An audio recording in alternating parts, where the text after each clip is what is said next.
নমস্কার, আমি অ্যাস্ট্রোলজার মনীষা শাস্ত্রী বলছি।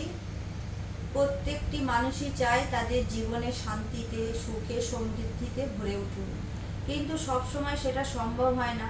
অনেক সময় দেখা যায় যে মানুষ অনেক পরিশ্রম করছে, অনেক কিছু চেষ্টা করছে ভালো থাকার জন্যে বা ভালো রাখার জন্যে, কিন্তু হয়তো দেখা যাচ্ছে সেভাবে তারা পারছে না।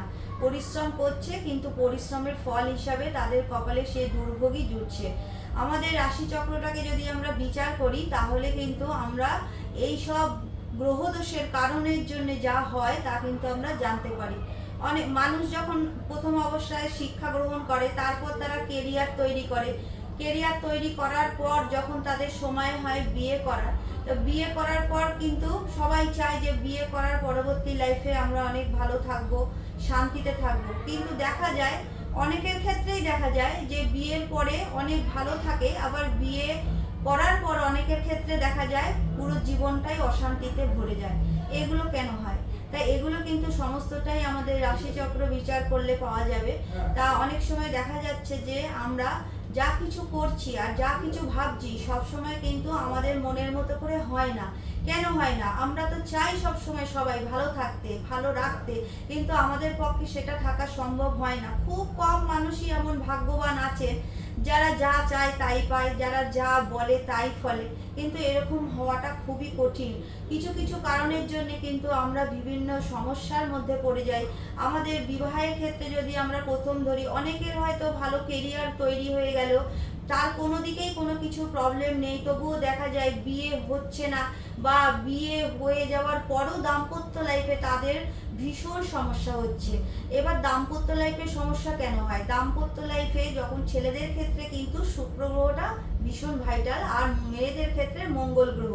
তা এই দুটো প্ল্যানেট কিভাবে আছে, কি পজিশনে আছে, কোন ঘরে আছে, কার নক্ষত্রে আছে, আমাদের রাশিচক্রটাকে কিন্তু দেখতে হয়। তারপরেও যেটা দেখা যায় যে সব বিয়ের ক্ষেত্রে সপ্তম ঘর, সপ্তম পতি কার নক্ষত্রে আছে, সপ্তম পতি ষষ্ঠ, অষ্টম, দ্বাদশ কানেকশন করলো কিনা, সপ্তম ঘরে কোনো পাপ গ্রহ এসে পড়লো কিনা, সপ্তমের অষ্টম ঘর, থার্ড হাউস, চতুর্থ ঘর, লগ্ন, এইগুলো কিন্তু সবগুলোকেই কিন্তু ভালো হতে হয়। কারণ বিবাহের আগে যে কথাবার্তাগুলো চলে সেগুলো কিন্তু থার্ড হাউস থেকেই বিচার হয়। অনেক সময় দেখা যায় বিয়ের কথা মানে পাকাপাকি হয়েও আবার সেই মানে বিয়েটা ভেঙে যায়, সেখানে কিন্তু আমাদের রাশিচক্রের থার্ড হাউসে যদি পাপ গ্রহ থাকে এরকম হয়। অনেক সময় দেখা যায় যে আত্মীয়স্বজনদের কারণেও কিন্তু বিয়ের জায়গাটা নষ্ট হয়ে যায়, নানান দিক থেকে কিন্তু প্রবলেম আসতে পারে। যদি আমাদের রাশিচক্রে এরকম কোনো অশুভ যোগ থাকে বা মাঙ্গলিক দোষ থাকে বা শনির সাড়ে সাথী চলে, তাহলে কিন্তু বিবাহের ক্ষেত্রে, বিবাহের পরবর্তী লাইফে কিন্তু অনেক সমস্যা আসে। এবার অনেক সময় দেখা যায় সবার মানে কেরিয়ার ভালো আছে, দেখতে শুনতেও ভালো, সব কিছুই ভালো, মানে মানে বিয়ের জায়গায় অর্থর দরকার হয়, সেই অর্থটাও তার ভালো ইনকাম আছে, হয়তো সে নিজের ইচ্ছাতেই বিয়ে করতে চাইছে না। এখানে কিন্তু লগ্নের শনি বা দ্বিতীয় শনি বা শনিচন্দ্র বা শনি মঙ্গলের যদি কারুর ছকে থাকে, তাহলে কিন্তু তার নিজেরই ইচ্ছা আগ্রহ থাকে না বিয়ে করার জন্য।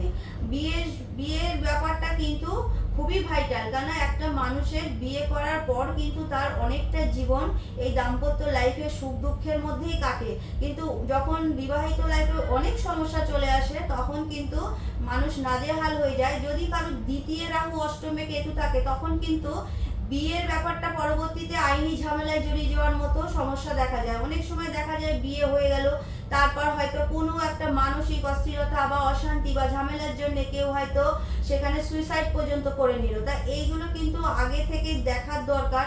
তার বা বিয়ের পরবর্তীতে তার শ্বশুরবাড়ির লোকজন কেমন হবে বা কিভাবে তার পরবর্তী সময়টা কাটবে। একাদশ ঘর থেকে যেমন বিবাহের পরবর্তী মানে মানে সম্পর্কটা কতদিন ভালোভাবে থাকবে সেটা আমরা বিচার করি।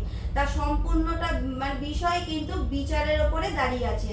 তা ধরুন কারোর দাম্পত্য জীবনে ভীষণ সমস্যা হচ্ছে, আপনারা কিন্তু আপনাদের বেডরুমে কোনো প্রতিবিম্ব মানে বেডের যেন না পড়ে, কোনো আয়না যদি থাকে সেটাকেও ঢেকে রাখার চেষ্টা করবেন।